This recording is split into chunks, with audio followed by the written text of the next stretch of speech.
How's it going, everybody?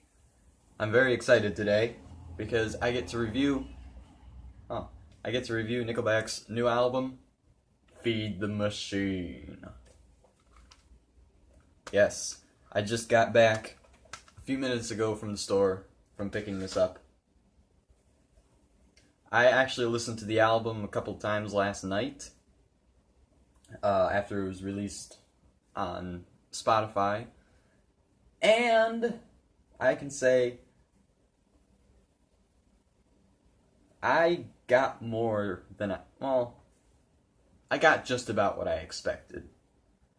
Not saying that in a bad way. I'm saying it in an awesome way. This is one of the best albums that I've heard from them in a very, very long time. And this is a record that even non-Nickelback fans have been waiting for after the band dropped Feed the Machine back in February, and people realized, hey, this is heavy. This is actually heavy. Obviously, Feed the Machine being the title track, it is the heaviest song that they have had since 2001.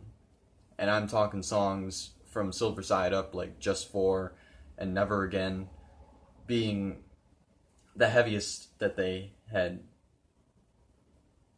been up to that point. Afterwards, you had a couple of tracks here and there spread throughout later releases, such as Throw Yourself Away from the Long Road and Side of a Bullet from All the Right Reasons.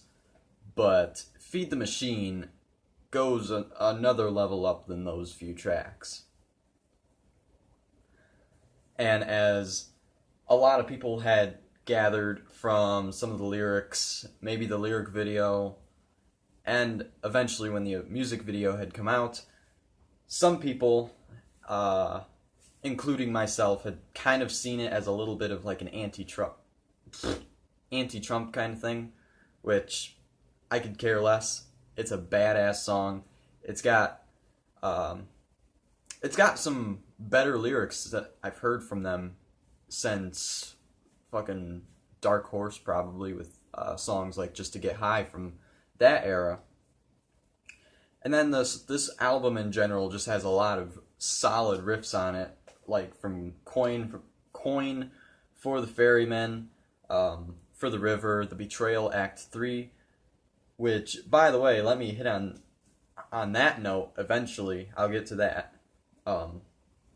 We have the track Song on Fire, which is a very interesting interpretation of love and hopelessness and just being lost in love.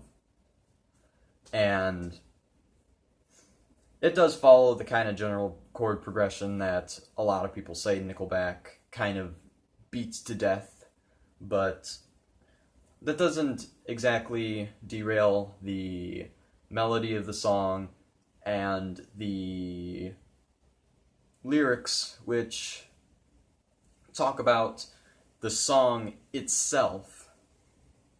So, if that makes sense there. If you've heard the song, they're literally talking about the song itself, like the pages that they wrote it on. But describing love within it as well. And then we get to Must Be Nice, which is just a bunch of fairy tale references. Not exactly sure who they are referencing in the chorus as to their life being a fairy tale, and you know, they just always have everything nice and everything. I'm not exactly sure who they could be referring to there. That would be nice to find out. Unless those lyrics just sounded good to them, in which case can't really blame people for that kind of thing, you know, songwriters. And then we kind of hit a small dip a little bit into the album with After the Rain, which is still a pleasant song in itself. Nothing too special there. For the River is a song that I feel like is going for a lot heavier sound than it achieved. It was still a bit too polished of a song. It still had too much of a hard rock tone, even though I could feel that they were trying to go for a metal spin on the song. It didn't have the kick to it. It didn't have a metal tone that you would expect. Still a heavy enough song in itself, but I feel like they were trying to get a heavier sound out of their tones that they had in itself, which they did achieve on The Betrayal, Act 3, which is a song that, after reading some of the lyrics, almost seems somewhat biblical in a way, like kind of referring to Judas Iscariot betraying Jesus himself, brought on by a kiss, as it refers in the lyrics. You know, he got his money in the end, and then he ended up in the noose, which is really what happened. So it almost seems like it. I mean, all songs have their own interpretation. Everybody can interpret it in their own way. I would like to hear what, like, Nickelback's stance on how they wrote the song and what they were going for there. I did really enjoy it. It had a solid acoustic opening there. It turned out to be way heavier than I expected.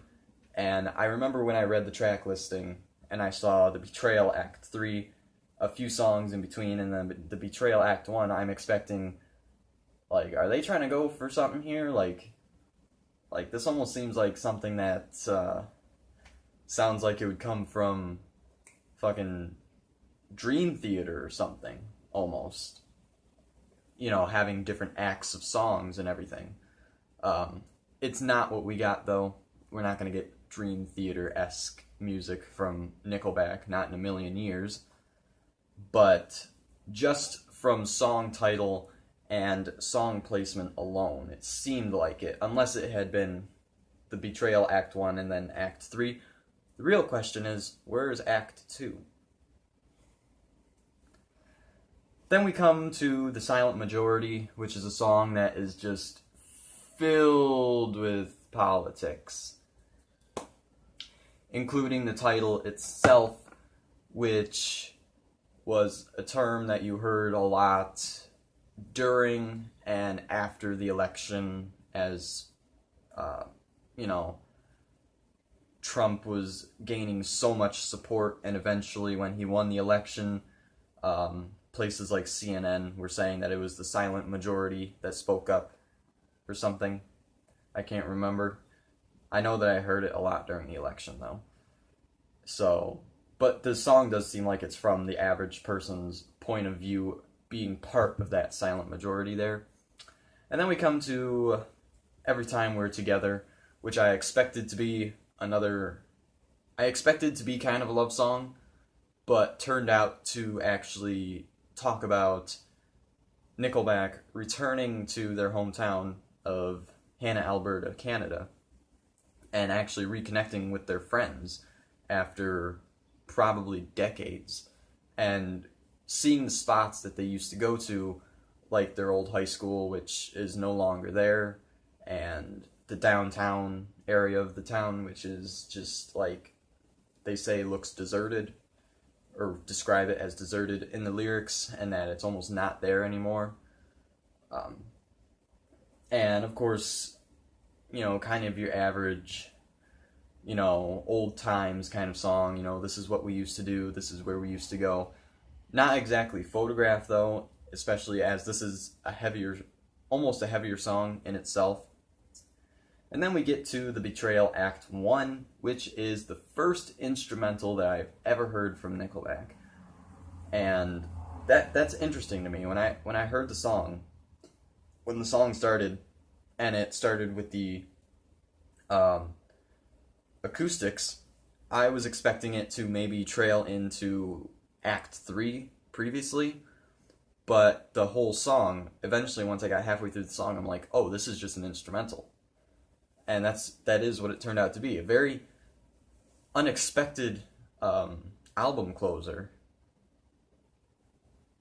as it did not feature um, drummer Daniel Adair or bassist Mike Kruger on there at all. At least not that I'm aware of.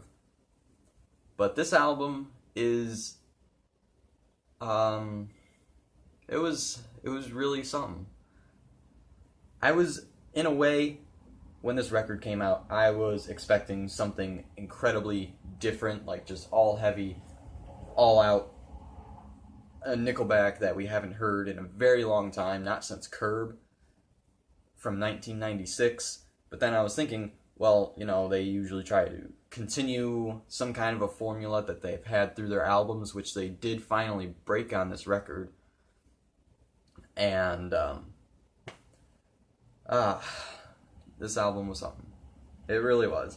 I'm waiting for other reviews of this album to come out, because the day that I'm releasing this video is the release date of this record, and I would like to hear if any of the larger channels review this album in high regards, or if it's just another flub to them. To me, compared to their last release, No Fixed Address, this is an entirely new level, another step up. So favorite songs on this album, shit. Ooh, I'm trying not to swear. I need that money. I really enjoyed the Betrayal Act 3. That was an amazing song. And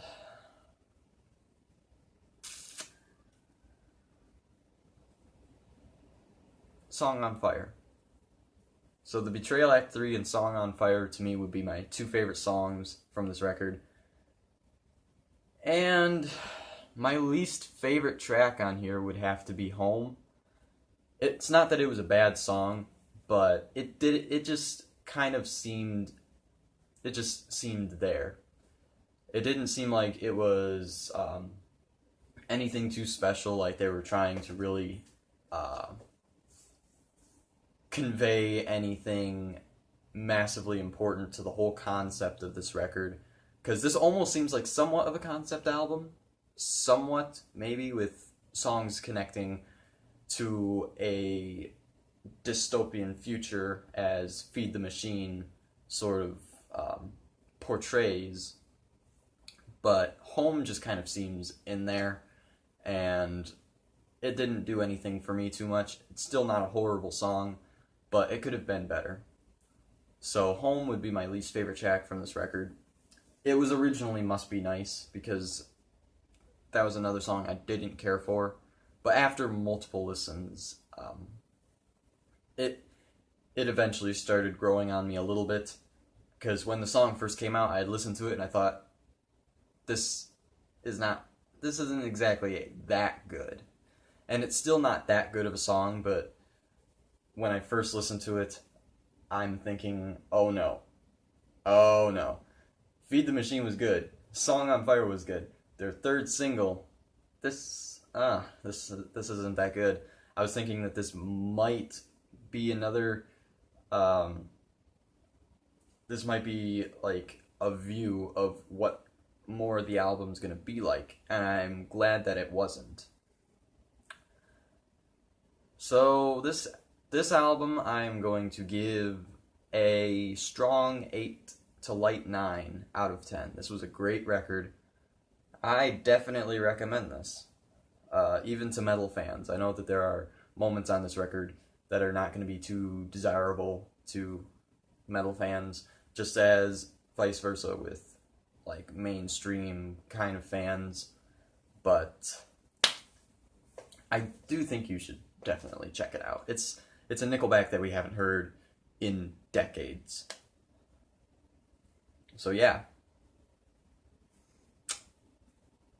Let me know if you've heard the album in the comments and what you think of it, and what you want me to review next. I'm glad I got this review out of the way. I was excited to do it, and now I've done it. This is the second take, by the way. I already did sort of like the first 2 minutes of a review, and then I just went hog wild after my phone's messaging was going off, and just cussing out the wazoo. And I didn't want to leave that in there because, yeah. People who get mad at me for doing these for money, I'm not doing them just for money. I'm doing them because I do enjoy reviewing albums and talking about albums that I like. But you know, these are trying times. Yeah, I'm carrying this on longer than I should have. Okay, I'll see y'all in the next video. Peace.